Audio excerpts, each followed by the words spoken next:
Hola, buenas tardes, noches, días, no sé, en el momento que estén mirando esto. Bienvenidos a esto que hemos dado en llamar Mandarina TV. ¿Cómo les va? La intención del programa que vamos a arrancar ahora, este lugar donde vamos a tratar de pensar sobre algunos temas, es poder hablar de técnica, de tecnologías, de subjetividades, de trabajo, del mundo del trabajo, de esto, tratar de desmistificar algunas cuestiones que andan mucho por redes sociales o que se discuten hoy, que tienen que ver con cómo funcionan las nuevas tecnologías, qué tipo de sujetos moldean, qué es el GAFAM, qué es la economía financiera, qué tiene que ver esto con la guerra, de qué manera esto afecta a la Argentina, de qué manera la Argentina se inserta en el mundo, si se pueden pensar alternativas a esto, cuáles son las alternativas políticas que podemos pensar en torno a las nuevas tecnologías, si es que podemos pensar algunas alternativas políticas, y categorías que surgen como poshumanismo, como antropoceno, como capitaloceno, digamos, miles de cosas que han surgido en un glosario gigantesco de discusiones de temas nuevos, y para eso vamos a tratar todas las semanas de poder hablar con algún amigo, con algún compañero que esté pensando en torno a los temas, que haya reflexionado en torno a estos temas en la Argentina, para que nos ayude un poco a ver cómo se inserta la Argentina y cómo se pueden articular nuevas fuerzas que nos permitan vivir un mundo un poco más justo, un mundo un poco mejor, por lo menos desde la reflexión.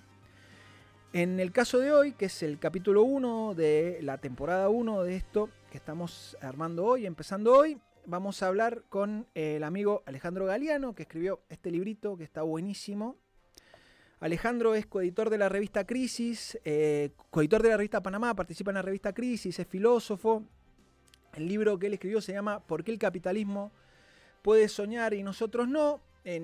Me parece a mí, ahora se lo vamos a preguntar, una clara alegoría a lo que decía Fredric Jameson, de que es más fácil pensar o imaginar el fin de la humanidad que el fin del capitalismo. Digamos, en esta idea, en esta noción de tratar de pensar utopías nuevas. Que siempre es difícil, pero siempre, a lo largo de la historia de la humanidad, la noción de utopía estuvo ligada a un mundo epistémico particular. La utopía moderna era muy clara, digamos, era la de ese hombre libre, y hoy, en este mundo donde parece, como decía Jameson, que la imaginación ha sido clausurada, pensar cosas o alternativas al capitalismo es cada vez más difícil, o aparentan ser cada vez más difícil. Bueno, un poco de eso, como decía Philip Dick, sueñan ¿cómo se llaman? Sueñan los androides con oveja. Vamos a tratar de soñar con cosas que podamos pensar como alternativas para esto que nos atraviesa todos los días. Así que nada, le damos la bienvenida a Alejandro y vamos a charlar hoy con él de este libro. ¿Cómo andás, Ale? ¿Cómo estás? ¿Cómo va? ¿Cómo andan? Bien, bien, muy bien. Muy bien, gracias por acomodar la agenda a esto, digamos, que nos ha costado un poco en la semana, pero bueno, te agradecemos muchísimo. Es difícil pensar esto desde Mendoza, siempre es difícil, pero bueno, la tecnología por lo menos en esto nos posibilita. Vamos a ver si esto sirve para desenmarañarlo o no, digamos, la verdad que no lo tengo claro. No sé si esto ayuda o nos sigue metiendo en la misma cueva, digamos, la verdad que no lo termino de tener claro, pero bueno, vamos a empezar a hablar un poco de eso hoy. Y a mí me gustaría empezar preguntándote algo de este libro, que es la pregunta del libro. ¿Por qué vos decís que el capitalismo puede soñar y nosotros no? Claro, ahí lo que me criticaron mucho es quién es el nosotros del título. Sí, lo he A leído, grosso he modo leído es. las críticas. Sí, porque ya me ponen en la tapa del libro un nosotros, teniendo en cuenta que lo puede leer cualquier persona, como que ya me estoy hermanando con quien sea. Nosotros se refiere a grosso modo a lo que se llama el campo popular o progresista. Ahora Uh-huh. son palabras que están medio estigmatizadas, pero es un conjunto de Sí. gente que va desde el liberalismo más progresista hasta la izquierda, que perdió iniciativa de proponer ideas de futuro, de cómo va a ser la sociedad, ante un imaginario muy fuerte que viene de parte de, bueno, empresarios de la digitalidad, nuevos magnates, ideólogos de eso, Silicon Valley. Sí. O sea, digamos, el universo de Elon Musk hoy Sí. tiene una capacidad de captar la libido colectiva mucho más atractiva, mucho más efectiva que la que puede tener, no sé, cualquier intelectual o grupo progresista, de izquierda, que moviliza a los trabajadores del sector popular. Entonces, ahí se perdió una iniciativa, teniendo en cuenta que durante gran parte del siglo XX fue al revés. Era la izquierda la que parecía que tenía algo que decir sobre el futuro y el capitalismo estaba casi a la defensiva. A pesar de que el capitalismo progresó muchísimo durante el siglo XX, en términos discursivos, la iniciativa estaba del otro lado, el saque tenístico estaba del otro lado, y hoy eso se invirtió. El libro trata de ver por qué. Ajá, está muy bien, está muy bien. Vos planteás en el libro, antes que nos metamos en la coyuntura, planteás en el libro como esquemas de reflexión en torno a alternativas, con una fuerte crítica, digamos, que a mí me parece bastante interesante porque son cosas que están en boga en este momento, digamos, que son, por ejemplo, la economía social y el decrecionismo. Digamos, vos no las ves como alternativa a lo que hoy pasa en el capitalismo.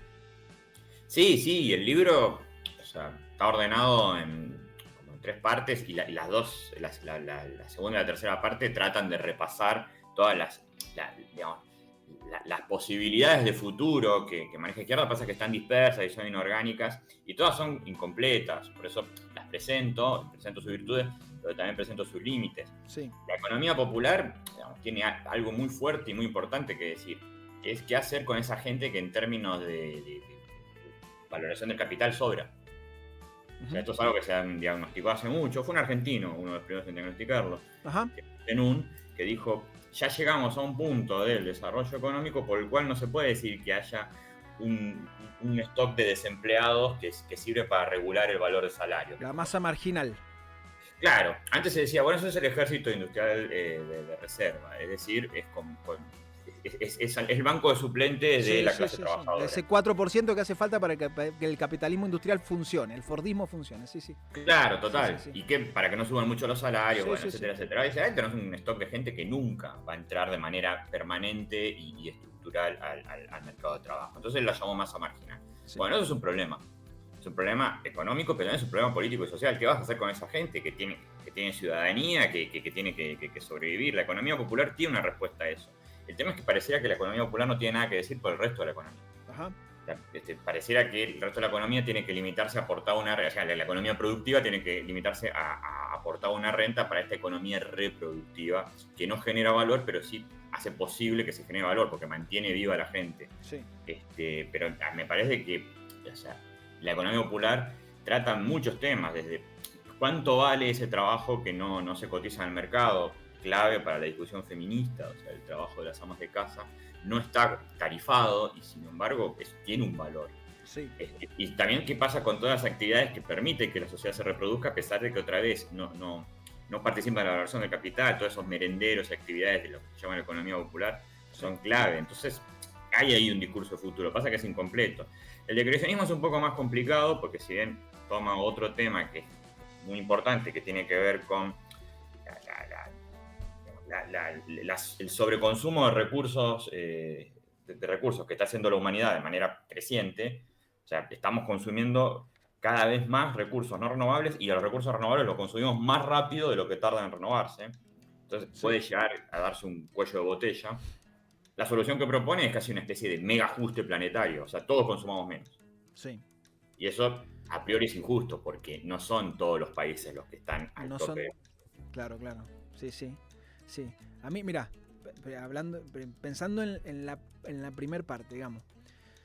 A final del siglo XIX, digamos, cuando el capitalismo se expande a nivel internacional, digo, lo que necesita crear, porque bueno, hay como una noción de que el capitalismo lo que hace es crear nuevos mercados, digamos, y está bien, pero en realidad lo que el capitalismo necesita crear a final del siglo XIX son sujetos que deseen consumir lo que el capitalismo tiene para ofrecerles e incluso deseen la forma de vida que ese capitalismo ofrecía, digamos, que era la forma de vida de la familia que hoy podemos llamar tradicional, qué sé yo, mononuclear, no sé, digo, que ofrecía esa forma de vida. 30, 40 años después, los mismos indios que Roca había matado estaban comprando autos o estaban esperando para comprar los autos en la puerta de la Ford. Digo, eso habla de una transformación subjetiva a nivel internacional. A mí me parece que hace 40 años que tenemos esto que José Nun decía, una masa marginal o una masa de desempleados en la Argentina, que parece que lo podemos incorporar al mercado de trabajo solamente trayendo inversiones. Y sí creo que hay una porción sustancial de la sociedad que no conoce el empleo como se entiende el empleo en las sociedades industriales. Digamos, entonces ahí empezamos con el primer problema de la economía social, que es ¿qué hacemos con esos tipos? Digamos, ¿qué hacemos con todo eso?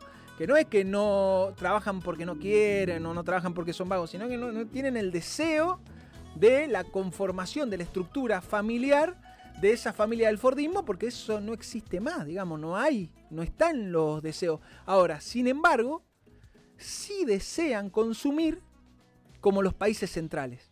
No está en el centro del deseo la conformación de esa familia que sí pasaba a mediados del siglo XX. Digamos, a mediados del siglo XX, el desarrollo estaba atado a la necesidad de tener papá, mamá, el hijo, y eso era el desarrollo. Hoy yo le pregunto a mis hijos, le pregunto a mis estudiantes qué quieren hacer cuando sean grandes y quieren viajar por el mundo. Ahora, entonces, quieren consumir como se consume en los países centrales, pero no quieren construir el mundo que construyó esos países centrales. ¿Cómo se ata eso? ¿Cómo se piensa eso? ¿Cómo se piensa eso en esto de tratar de imaginar de nuevo una alternativa para esto que llamamos capitalismo, digamos? No, bueno, está buenísimo lo que decís. Como que se pueden tirar un montón de puntas ahí y atarlas es imposible. Pero básicamente, en lo que vos dijiste, sí. Adhiero. Sí. Hay como 4 puntas. Dale. Primero, un modelo de vida tradicional que vos vinculaste con la familia y también tenía que ver con el pleno empleo, el padre asalariado, la distribución de ingresos que se daba por ahí. O sea, el padre que mantenía a su esposa y a sus hijos y que esperaba que el hijo repitiera esa historia. Después, la compulsión al consumo, que no es totalmente compatible con eso. O sea, y esto se dijo muchas veces, el capitalismo no es tradicionalista. El capitalismo convive con el tradicionalismo porque de alguna manera hay como un mecanismo homeostático. O sea, el puro capitalismo te disuelve todo porque trata de que todo sea mercancía, de que todo sea consumo, axiomático, de que todos sean consumidores, y eso de alguna manera altera las jerarquías. Sí. Alteró jerarquías tradicionales. En algún momento se dieron cuenta que estaba bien que la plebe consumiera lo mismo que la nobleza, y ahí se disolvió así se disolvió la nobleza, cuando en líneas generales cualquier persona que tuviera el dinero podía consumirlo. No es que el azul Prusia estaba para una persona específica. Entonces, y eso sigue. O sea, el capitalismo siempre te va a disolver esas jerarquías, esas tradiciones. Por eso hay una convivencia conflictiva ahí. De alguna manera pareciera que es el contrapeso. O sea, las tradiciones, las instituciones tradicionales precapitalistas casi están como una brida para que el capitalismo no se vaya de mambo, pero el capitalismo siempre está presionando para disolverlas. El capitalismo es como el gran subversivo de los valores. Sí, está claro eso. Entonces ahí hay como una convivencia conflictiva, y que lo que estamos viendo en el último tiempo es que se está imponiendo el criterio del capital. O sea, se están disolviendo las tradiciones por la propia lógica del capital y de las nuevas tecnologías y formas de consumo que promueve, hoy muy vinculados a la digitalidad. Por otro lado, está lo que veníamos diciendo. Nun detectó una masa marginal y detectó que era marginal en relación a un sistema laboral asalariado. El tema es que mientras esa masa marginal crecía, el sistema laboral asalariado se transformaba. Y paradójicamente, hoy el sistema de trabajo, que ya no es tan asalariado como antes, está preparado para absorber ese tipo de masa marginal. Es decir, la economía de plataformas, como se la llama, se ajusta bastante bien a ese sujeto marginal. Totalmente. Hay un punto en donde la Salada y Galperín se dan la mano. Sí. Y, o sea, ¿quién hizo más por la economía informal que Mercado Pago? Nadie. Sí. Entonces, y aparte es paradójico porque en la provincia de Buenos Aires los depósitos de Mercado Libre están a 10 minutos de auto de la Salada. En Soldati, sí, porque Claro. Hasta conviven espacialmente. Sí, porque te manda el mensaje Mercado Libre cuando te compra, ya llegó al depósito de Villa Soldati. Sí, el mensaje. Claro, y ahí nomás tenés es lógico, es bastante gracioso ver cómo conviven incluso espacialmente la punta aparentemente más desarrollada del capitalismo argentino, que es esta empresa para valorizarse y que revolucionó el retail en el país y en la región, y lo que a veces es percibido casi como, como una tara, ¿no? Como un elemento marginal y que es totalmente dinámico, que es esta economía informal que a veces simbolizamos en la salada, pero que está dispersa en todo el país y en todas las clases sociales. Sí. Entonces, ahí tenés 4 puntas, ¿no? Sí. O sea, capital y tradición, y va avanzando el capital, marginalidad y digitalidad, y la digitalidad pareciera estar captando y reacomodando la marginalidad. Vos decís que el capitalismo funciona como fuerza subversiva de la tradición. Que es interesante, digamos, porque es verdad, subvierte la tradición todo el tiempo porque lo que necesita es desterritorializar la tradición de manera permanente para que la tradición permita que el flujo de capital se mueva de un lugar a otro sin inconveniente. El problema es que lo que se piensa como alternativa, yendo al título del libro, siempre son alternativas restitutivas. Y vuelvo al siglo XIX, digamos, cuando tuvimos que pensar la subversión al capital en el siglo XIX, pensamos en religión o muerte, por ejemplo. Digamos que religión o muerte lo que simboliza, en el fondo, es una tapa, un tope a el flujo inconstante de capital, digamos. Digo, podríamos pensarlo en el siglo XX, podríamos pensarlo un montón de veces. ¿Cómo hacer para pensar alternativas al capital, si es que se pudiese pensar alternativas al capital, distintas a las que tienen las formas restitutivas? Digo, hoy, por ejemplo, es un clásico, cada vez que se quiere pelear con el capitalismo, citar al Papa. Está bueno, está buenísimo el discurso del Papa. Ahora, es el Papa. Se entiende que el Papa es una institución que tiene 2000 años y la que pelea contra una que tiene 500. Digo, y parece que la revolución viene de la mano de una institución que es más vieja. Pero bueno, cosa que me parece perfecto, yo no tengo problema, digo, pero lo que digo es, por lo menos me tiene que llamar la atención que lo único que se presente como alternativa a la subversión constante del capitalismo sea una estructura rígida, mientras que el capital metaboliza cada vez más rápido y nada, a partir de los agenciamientos que proponen, ¿cómo se llama? Esta desregulación permanente, gobierna. Y nosotros estamos viendo cómo hacemos para construir alternativas, por lo menos restitutivas, no quiero decir retardatarias, pero por lo menos restitutivas. ¿Qué alternativas? No, y decirle retardatarias porque está bien. ¿Está bien? Son retardatarias. Sí. A mí, o sea, me parece muy bien que se piensen alternativas retardatarias. Ajá. Porque ya te digo, el capital necesita un contrapeso. Ajá. Y no es un problema de la izquierda. Cuando vos lees a los grandes adalides del capitalismo más libertario y la digitalización más transhumanista, no sé, Peter Thiel, sí, que es un tipo operador de Trump, pero digo, tiene una larga tradición como angel investor, ¿no? De Facebook, de PayPal, ¿no? Socio de Elon Musk en algún momento.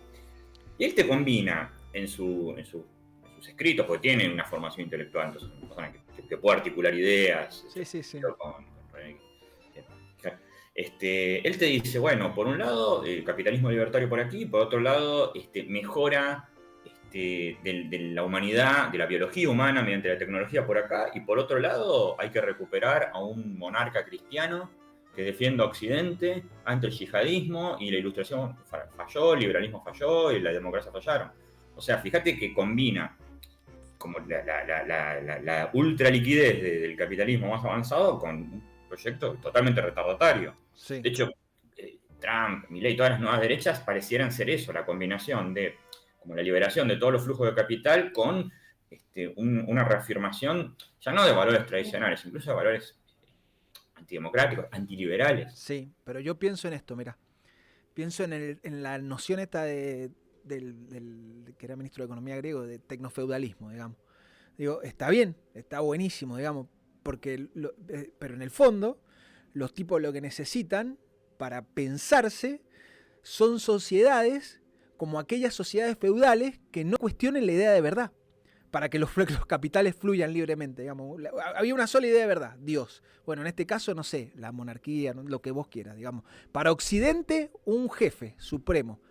Ese jefe supremo que sea incuestionable para todos los que les va a tocar ser sectores populares, sectores trabajadores, masa marginal, no sé, ponerle el nombre que vos quieras. Digo, obviamente que funcionan, concretamente, digamos, obviamente que funcionan acompasados y lo que hace falta para que el capital fluya libremente, mucha bala para que controle a todos los que se quieran mover. ¿Y para qué va a hacer falta bala si los tipos creen que lo que existe no se puede mover? Lo que existe no se puede mover. Mira, se me ocurre pensar en esto en la economía de la deuda. A nadie se le ocurre pensar que estar endeudado es terrible. No estamos pensando que estamos endeudados es terrible. De hecho, veo el gobierno de Milei y veo que, digo, es una combinación de expectativas, que siempre funciona en política, digamos, muchísimo, y endeudamiento de las familias, cada vez más chico, cada vez más chico, digo, cada vez más individualizado. Cualquiera se puede endeudar. Y en ese frasco de endeudamiento en el que está metido la mayoría de la sociedad, lo que hay es una cancelación absoluta de la imaginación al futuro, porque la verdad que vos lo único que pensás es en pagar las deudas. Una vez que estás en ese mundo, donde solo debes, ¿por qué pensarías en derrocar al monarca? Por él. Digamos, entonces, ¿por qué pensarías en derrocar al capital? Entonces, ¿qué? El capitalismo te ofrezca una alternativa política rígida para que los capitales fluyan, me parece lógico. El problema es, por eso insisto, me parece que lo restitutivo es complicado en esto, digamos. ¿Cómo hacemos para proponer alternativas más allá de lo que se representa como restitutivo? Porque lo restitutivo puede ser funcional al funcionamiento de ese capitalismo, digamos. ¿Se entiende? Sí, pero igual, insisto. Sí. La gente quiere un orden. Todos necesitamos un orden. Sí, está muy bien. Es proponer un mejor orden. Es proponer un mejor orden. El problema que tienen esas propuestas a veces muy, no sé, autonomistas, anarquistas, llama como quiere, de lesiana, ¿viste? No sé. Sí. Pero ese pensamiento que quiere que vivas en movilización permanente. Sí, es imposible. O sea, está pensado para gente que vive la política de una manera muy intensa y parecía no tener otra cosa que hacer. La mayor parte de las personas quiere llevar una vida relativamente regular y quiere progresar. Eso es algo que no sé si toda la izquierda, porque hay una izquierda que nunca va a negociar con eso, pero una parte del campo popular debería asumir. Entonces, la disputa no se pasa por a ver quién es más líquido y quién es más deconstructivo y quién desterritorializa más, sino de quién propone un orden más interesante. Sí. Y acá, ya ves, los adalides de la desterritorialización profunda del capitalismo digital no tienen problema en compensar eso sin ningún tipo de contradicción con la reivindicación de las instituciones más reaccionarias para justamente que no se disuelva todo. Hay una sabiduría ahí. Bueno, ¿qué orden podemos aportar nosotros para que no se disuelva todo? O sea, no podemos subirnos a la ola de la deconstrucción total que genera el capital porque es inviable. No podemos adherir como vos decís, a las ideas de orden tradicionalistas que está proponiendo en este momento la derecha porque no coinciden con nuestros valores. Bueno, ¿qué idea de orden podemos aportar? Que no sea, y ahí sí estoy de acuerdo con lo que decís vos, una restitución de modelos que hoy parecieran ser inaplicables. Sí. Un estado de bienestar pensado por una sociedad totalmente salarial y volver a la fábrica, eso no solamente es muy difícil de aplicar, sino que no sé a cuánta gente la excita esa idea. Paradójicamente, hoy hay una sociedad que tiene más ganas de discutir la infalibilidad de la Iglesia Católica y la posibilidad de una monarquía que el retorno del estado de bienestar de los años 60. Pero bueno, así se moldeó el humor social. Creo que hay que lidiar con eso, pero ya te digo, a mí no me parece mal, y aparte vemos que está totalmente generalizado, proponer alguna idea de orden. Es casi utópico. Paradójicamente el orden es más utópico que la revolución, porque la revolución puedes hacer miles, pero el orden siempre va a ser algo inestable. Pero es un horizonte hacia el cual moverte, y es algo que tiene que incorporar también la izquierda, el progresismo, porque en un momento pareció que se ató demasiado a una forma de orden bastante tradicional, el Estado y sus corporaciones. Pienso en Argentina, pero no solamente en Argentina. O sea, casi todos los experimentos progresistas que hubo en la región fueron esencialmente de avance del Estado, ¿sí? A veces a través de derechos, pero a veces también a través de nacionalización de empresas, todo eso. Era el Estado. O sea, un imaginario totalmente del siglo XX. El Estado llegó hasta donde pudo porque ya no es ni el mismo Estado ni la misma sociedad que tenías hace 70 años, entonces no vas a poder hacer las cosas que hiciste en el siglo XX. Y combinaba eso con, por otro lado, un discurso totalmente reacio a cualquier forma de orden, que encerraba una contradicción muy grande. Y paradójicamente hoy hay una porción muy grande de la sociedad que valora el orden y que no quiere un discurso que lo proponga la movilización permanente. Sí. Al mismo tiempo no quiere un orden, o pareciera no querer un orden tan centrado en el Estado. Y entonces acá vuelven estos discursos de la familia, la iglesia. Bueno, ¿qué podemos ofrecerle a eso? A mí me dan ganas de pensar, mira. Para mí el modelo de orden, digamos, está planteado en el título del libro. Si el problema es que lo que no podemos soñar es esa utopía que nos presentaba el modelo de orden, el estado de bienestar, para los que estaban afuera, era la utopía, el lugar a donde llegar, digamos, el pleno empleo, el consumo, no sé, la familia, lo que vos quieras, la ciudad, la urbanización, qué sé yo. Y el problema es que hoy, me parece, ¿no? Me parece, las sociedades piden modelos de orden en el marco de un desorden absoluto que, por ejemplo, proponen las nuevas tecnologías, digamos, porque un modelo de orden exige un modelo de verdad. Un modelo utópico exige un modelo de verdad. Y el problema es que las tecnologías, con lo que disputan todo el tiempo, digo, las tecnologías y todo lo que esto trae aparejado, ¿no? La economía financiera, la guerra, se entiende, ¿no? Digo, con lo que disputan todo el tiempo es con que exista una idea de verdad que nos ubique a todo el mundo, digamos, más o menos. Digo, o la razón, o la religión, digamos, antes teníamos idea de verdad, digo, teníamos paradigmas, teníamos, no sé, metafísica, si querés llamarle, teníamos una metafísica, la religión católica en Occidente, perfecto, listo, venga la metafísica, la queremos. Después teníamos la razón en Occidente, buenísimo, venga la razón en nuestra metafísica para adelante. El problema es que hoy, ¿qué propones? Si el modelo de orden que proponen los que nos ordenan es un orden absolutamente desordenado y que aparte genera una libido, como vos decías recién, fuertísima, porque la gente cree que está absolutamente descentralizada. Si el problema no es que nosotros podamos hacer propuestas cada vez más descentralizadas, el problema es que la cosa está cada vez más descentralizada y nosotros la queremos capturar, y hay algo de eso en el libro, digamos, nosotros la queremos capturar y no la podemos capturar por ningún lado. Entonces decimos, bueno, los sindicatos, que vengan los sindicatos, digo, está difícil, los sindicatos después de los años 70, los años 80, los partidos políticos, vengan los partidos políticos, nos acaba de ganar una elección un señor que no tiene partido político. No tiene partido político. Es la hermana él y Santiago Caputo. Nos ganaron una elección. Y nos ganaron. Y están ahí. Y son parte del gobierno. Y no ofrecen ningún tipo de orden. Más que esa descentralización. Lo que digo es, vuelvo al título del libro que me parece interesantísimo porque la pregunta me parece interesantísima. ¿Qué soñamos? ¿Qué soñamos? Nosotros, el campo popular, como vos dijiste. ¿Qué soñamos? Sí, la palabra soñar, o sea, sabes que uno no elige los títulos de su libro, los pone en las editoriales, salvo que seas un autor muy importante, que no es mi caso, pero digamos, ¿qué podemos proyectar? Sí.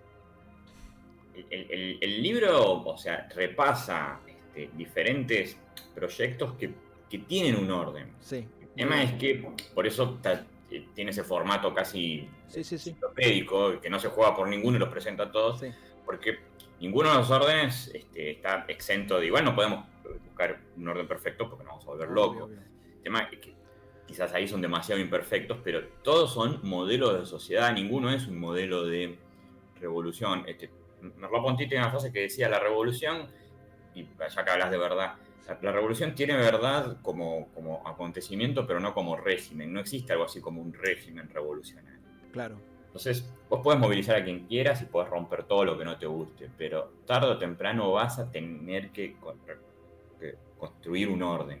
Ese libro presenta 6 órdenes diferentes, 4 si querés, porque hay 2 que van por otro lado, pero tanto la economía popular como el decrecionismo, como la economía post-escasez e incluso el aceleracionismo, son formas de pensar cómo se ordena la sociedad. Tienen muchos problemas, algunas son más factibles que otras, pero son formas de pensar cómo se ordena la sociedad. En todo caso, tienen que funcionar como punto de partida, quizás combinándolas de alguna manera, para volver a pensar un modelo de sociedad ordenada, imperfecta, con un orden que siempre se te va a escapar de las manos, como está pasando ahora.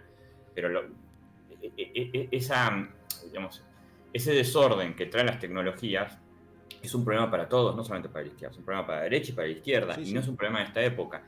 O sea, la revolución industrial también desordenó a la sociedad. Totalmente.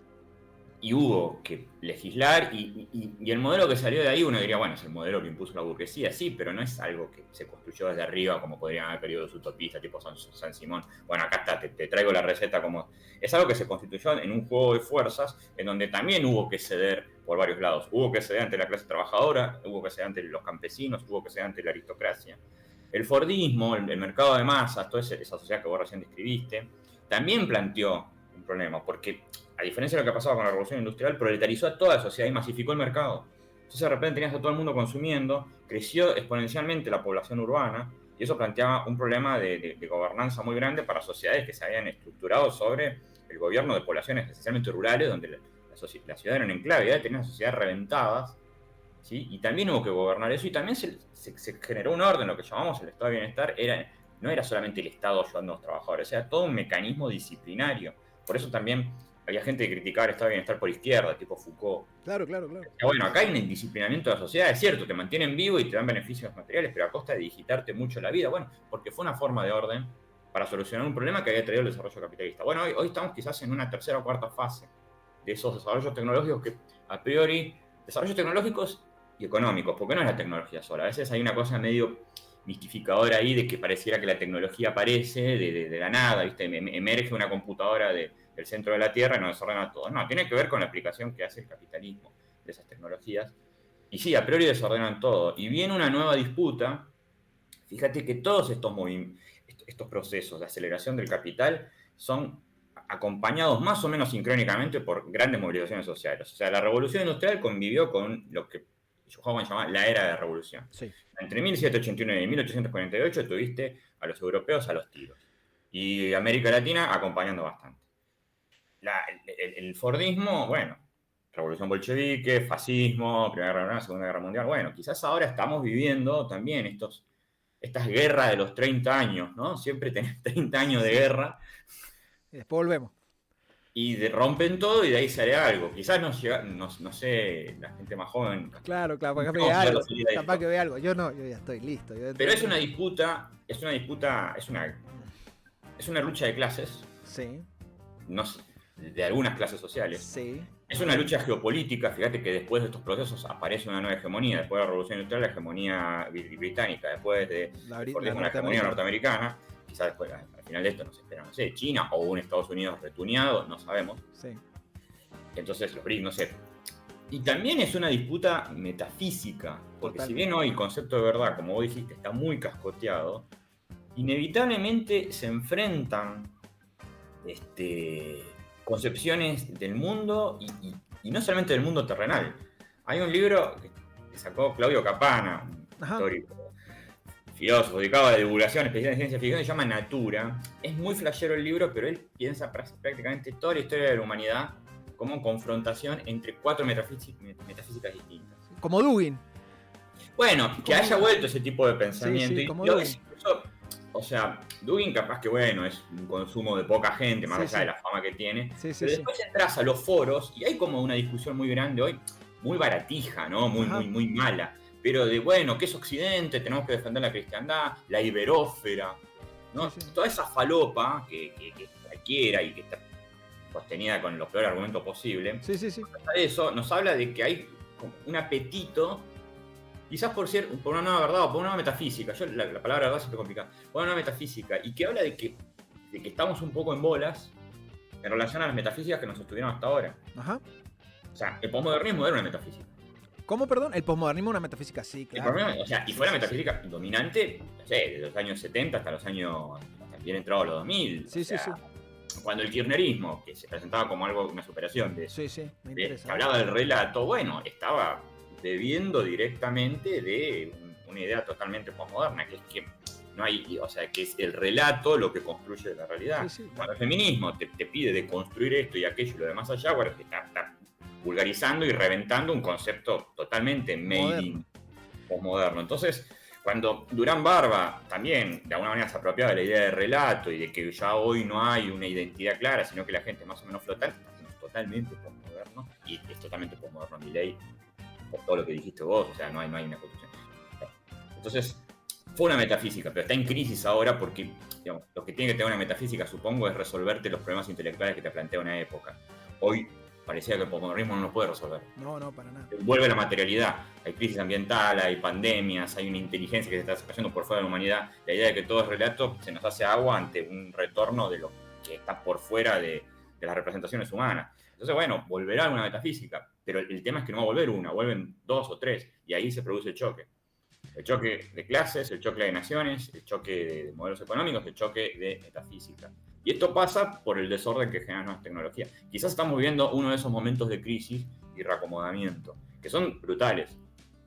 Néstor Kirchner, me acuerdo, decía que ya se habían acabado las verdades absolutas, que existían ahora las verdades relativas, digamos. Y me lleva a pensar, digo, cada salto técnico en la humanidad, digamos, generó una metafísica, generó una forma de creencia, digamos, digo, misticismo, vamos a decir así, generó un misticismo. El problema es que nos enfrentamos a la entrada a un misticismo tipos que nos están poniendo grandes, digamos. Entonces tendemos a pensar en términos racionales. A mí me cuesta pensar afuera del relato armado en torno a la introducción, desarrollo y cierre, y yo veo a mis hijos que nada, o mis estudiantes, vuelvo a decir, digamos, que no piensan en términos de introducción, desarrollo y cierre, piensan en torno a esto, ¿cómo se llaman? Las aplicaciones, iconos, piensan como iconos, leen antes que yo. Y me parece que por ahí puede venir, digamos, digo, que no les haga falta construir introducción, desarrollo y cierre para construir verdad, cosa que me parece terrible, pero entiendo que puede pasar cualquier cosa, digamos. Igual hay un retorno, yo no sé de historia que hablar con alguien de letras, sí. de literatura, pero yo veo que en este furor que hay por grandes narraciones ficticias, sí. Es decir, casi todo toda la producción cultural hoy viene en forma de sagas, las series, pero también las películas, ya no hay una película. Sí. Si se piensa en las películas, o sea, las películas masivas, las pochocleras, ¿no? Sí, obviamente, el que de verdad. La película que ve la gente que llena los cines. Es así. Si fuera por los que consumen cine arte, podría haber una sola sala por ciudad y ya está. El cine masivo está pensado hoy en términos de sagas, recuperando muchos elementos de... Está bueno. O sea, hay un héroe o hay un conjunto de héroes, hay una lucha existencial. Me pongo a pensar, yo tengo 45 años, o sea que básicamente mi educación en la cultura popular fue en los años 90. Sí. Y también miraba cine pochoclero. Pero el cine pochoclero de aquel momento capaz que era más heredero de las narrativas quebradas del posmodernismo, o sea, Trainspotting, Matrix. Utopismo, digamos. 12 monos. Había ahí como a nivel popular cierta asimilación de esta idea de que, bueno, no hay narrativas lineales, no hay un sujeto claro. Hoy volvió el mío Cid casi. Vos ves las series y todo eso. O sea, los personajes están bien delineados, la narrativa es épica. Ajá. Entonces, quizás hay ahí un reclamo de épica seguro. De hecho, fíjate que todo el imaginario de Milei es muy épico. Sí, totalmente. Las que hacen por IA generativa son edificios, crepúsculos dramáticos, Milei hipermusculado. Sí, aunque no pase por ahí, digamos, incluso él cuando posa para la foto, lo que está presentando es una imagen no humana como la entendemos nosotros, digamos, sino que está tratando de ser perfecto él en la presentación, digamos. Comparalo con Kirchner, que capitalizó el moretón que se hizo el día para parecer más humano. Claro. Después de que los políticos habían sido totalmente anatemizados, él decía, bueno, yo soy un... Era un estanciero patagónico, o sea, tenía muy poco que ver con el promedio de los argentinos, pero verlo con el moretón medio visco era como una manera de humanizarlo. Entonces ahí hubo algo claro, incluso Dual o sea, que fue importante para capear la crisis. Me acuerdo que, o sea, bueno, ya su aspecto, ¿no? Contribuía a verlo como, bueno, yo no soy el poder. Ajá. Yo soy un tipo como ustedes, yo soy un bañero de Loma de Zamora que llegó acá. Ahora no, todo lo contrario, la gente está pidiendo que gobierne un ser sobrehumano. No solamente Milei, lo vas a ver Trump.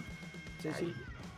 Hay que ver qué genera Europa en torno a esto, digamos, porque, bueno, nada, todavía le falta. Igual hay como un reverdecer de estructuras de este tipo en Europa, digamos, de grandes héroes que pueden sacar la cosa adelante, pero por lo menos está bueno preguntárselo cómo funciona esto en términos culturales, digamos, esto que decía el cine, Digo, de verdad, hay un reverdecer de las sagas que es fuertísimo en el cine, en la literatura. Digo, está todo el mundo leyendo El problema de los tres cuerpos, ese lo está leyendo todo el mundo ahora, no, yo ni sabía que existía. Bueno, esa es una obra, yo la leí, Ajá. Es bastante más complicada, ahí se meten muchas cosas. Serie, yo vi la peli vieja.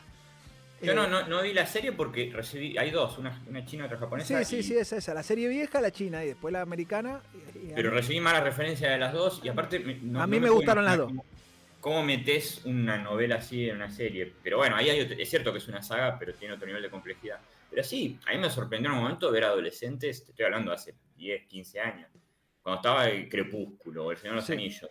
Entonces, ver adolescentes que a veces en el colegio costaba hacerle leer 2 páginas, fumándose un bodoque así, libros totalmente ladrillescos, que muchas veces los leían en PDF porque los pirateaban. Decía, era un público ultra lector. Bueno, ahora vuelve esa idea de aparece esa idea de supernarrativas largas en las series, en las películas. Sí, hay una sed de eso.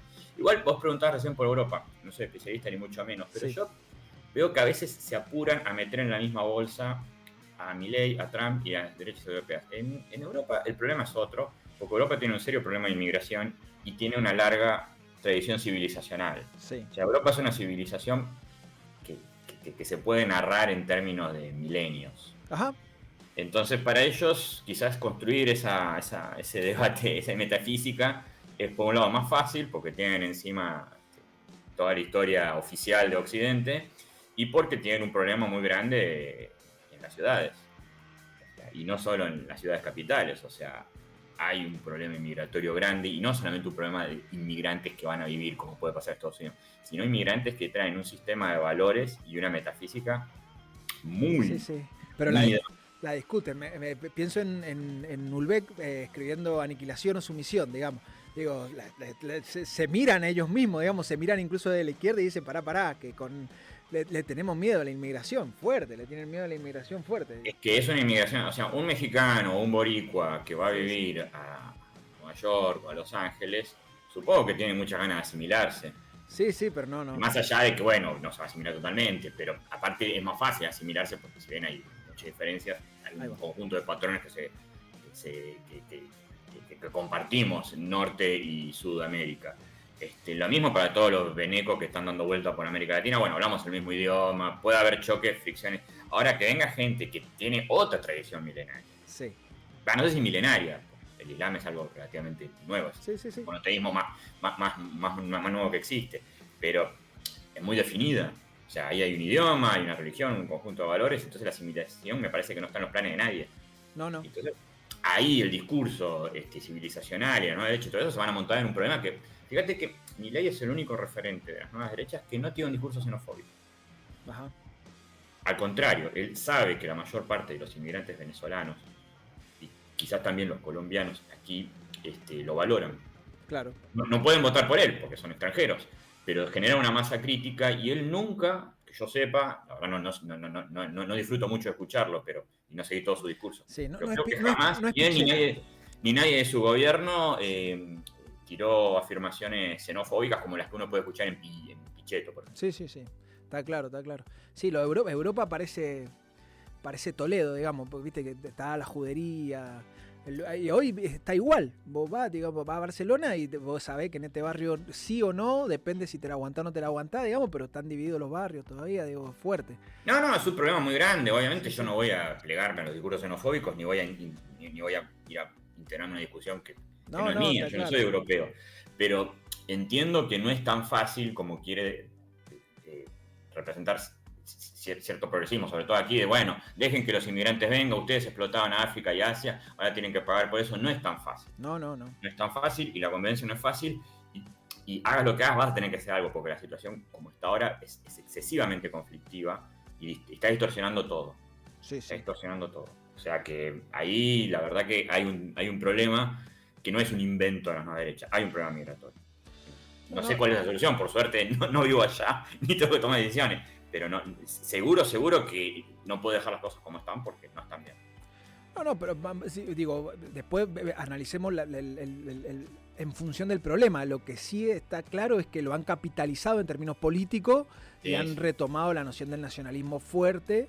Y bueno, y ahí hay que ver cómo discuten, digamos. De hecho, hoy están disputando con la Unión Europea a ver qué pasa con la guerra. Digo, o sea, es fuerte de verdad la discusión porque están discutiendo con el Estados Unidos más globalista a ver si se retraen sobre la frontera, y lo que le da lo que motoriza ese retraer sobre la frontera es la inmigración.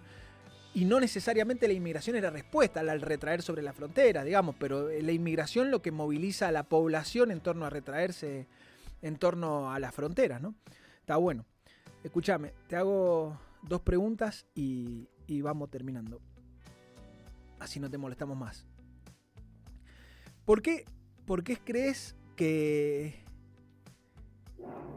Milei, vamos al caso de Milei concretamente, digamos, para hablar un poco de la coyuntura, se ha adaptado un poco mejor o bastante mejor que nosotros, a lo que nosotros, digo, el campo popular, nosotros del libro, ¿no?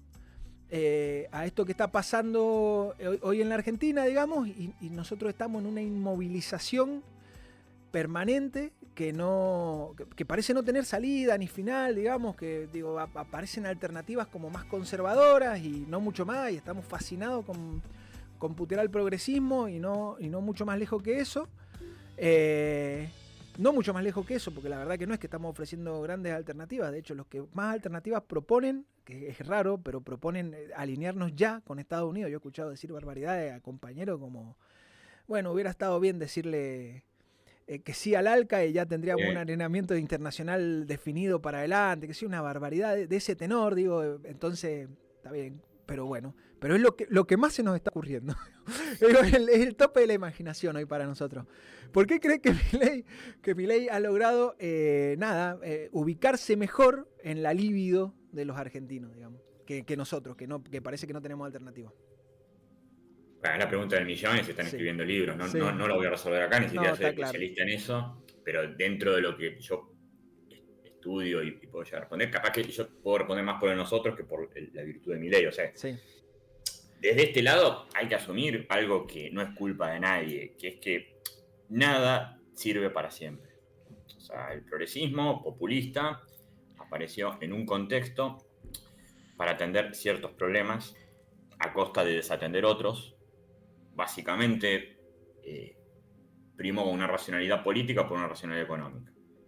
Sí. O sea, se buscó más relegitimar al Estado y al gobierno después de una crisis muy grande y suturar el daño social que hizo la crisis y el daño social que hizo la solución a la crisis.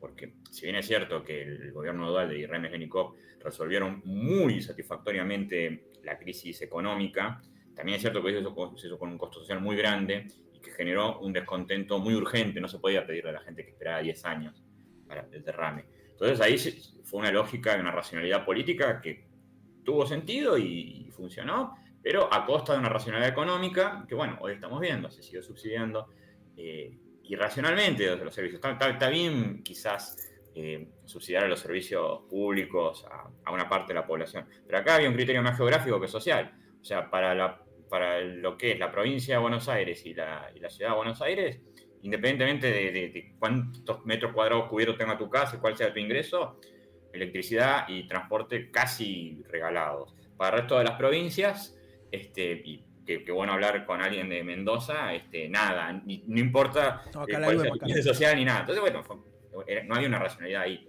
Lo mismo con el tema de la inflación, se lo descuidó en nombre de la redistribución, repitiendo una vieja tara del primer peronismo. Entonces, bueno, se agotó y está bien, todo se va a agotar. Esto también se va a agotar. Como el menemismo en su momento fue totalmente hegemónico y después, en menos de 10 años, ya no. O sea, las cosas tienen una caducidad y hay que estar dispuesto, porque a veces la caducidad de estos modelos políticos es más corta que la de nosotros. Es decir, nosotros a lo largo de nuestra vida podemos llegar a ver varios modelos. No es que, bueno, cuando se agote este modelo político que a mí me gusta, yo me voy a morir y es problema de los que siguen. Nos toca a nosotros. Entonces, ahí hay una explicación. Se agotó el modelo al que nos atamos. Y después, otra explicación más subjetiva es que nos cuesta mucho desatarnos de eso. Entonces pasa lo que vos decís. Hay gente que sigue pensando que, bueno, hay que subsidiar tarifas, hay que repudiar la deuda, hay que hacer todo lo que hicimos en 2003, que va a volver a salir bien, y no pasa. Y hay gente que está disparando para cualquier lado. Vos decís lo del ALCA, es cierto. Después hay un montón de gente progresistas, pero yo conozco gente que militó por Lamens, que fue un candidato progresista acá en la ciudad de Buenos Aires. Sí. El arquetipo del progresismo, ni siquiera peronista, y que ahora está desviviéndose por una especie de peronismo paleolítico, también lo que vos decías, la familia, la iglesia, citar al Papa, pero esto en un año, ¿viste? No es un largo desarrollo que hizo que yo, que era progresista hace 30 años, ahora no, es la desesperación de dame algo en qué creer. Entonces ahí ya hay un problema nuestro, de no poder ajustarnos a lo que está pasando. Del lado de Milei, bueno, debe haber virtudes. Yo creo que su principal virtud es que es una persona que le está ofreciendo un futuro. Sí, totalmente. Nosotros, la verdad, en la campaña electoral era todo el mundo proponiendo parches o reactivando rencores, que básicamente es lo que pasa entre el kirchnerismo y antikirchnerismo, y Milei poniéndose por afuera de eso. O sea, no es antikirchnerista Milei. No, está clarísimo. Tampoco kirchnerista, o sea, realmente se puso por arriba de eso y habló de un futuro casi utópico, pero funcionó. Sí. Debe haber explicaciones más profundas de esto, de gente que estudió a fondo el pensamiento libertario y todo eso, y yo no, pero sí hay un lugar, digo, se trata de proponer futuro siempre, digamos. Nosotros nos quedamos en la discusión de la década ganada, y la década ganada, nadie agradece derechos, digamos. Los derechos son derechos. Y no, la democracia es ingrata. Claro, son derechos, digamos. Si son derechos, son derechos. No lo estés cobrando todos los meses porque son derechos. Ya está, una vez que lo pusiste, se acabó. Ahora vamos por más. Te hago la última. Me hubiera gustado hablar un poco del mundo del trabajo, pero bueno, será para otra ocasión. Te hago la última pregunta. ¿Qué pensás del futuro? ¿Cómo crees que es el futuro? Es oscuro. Ajá. Porque estamos en un momento de mucho conflicto. Y está abierto. Porque no hay nada. Pero, o sea, hay muy pocas cosas, muy pocas tendencias que podamos decir que con seguridad van a seguir cierto curso. Supongo que la única es el cambio climático. Ajá. La crisis climática que estamos viviendo, que me parece que, como tiene otros tiempos, es algo que va a ser bastante estable y, o sea, lo vamos a ver agravarse o, en lo mejor de los casos, estabilizarse para mal en los próximos años. El resto está totalmente abierto, pero no es luminoso, sobre todo para los que tenemos los valores de la igualdad, la libertad y el progreso. Vienen tiempos duros, pero abiertos. Todo lo que puedo decir. Está muy bien.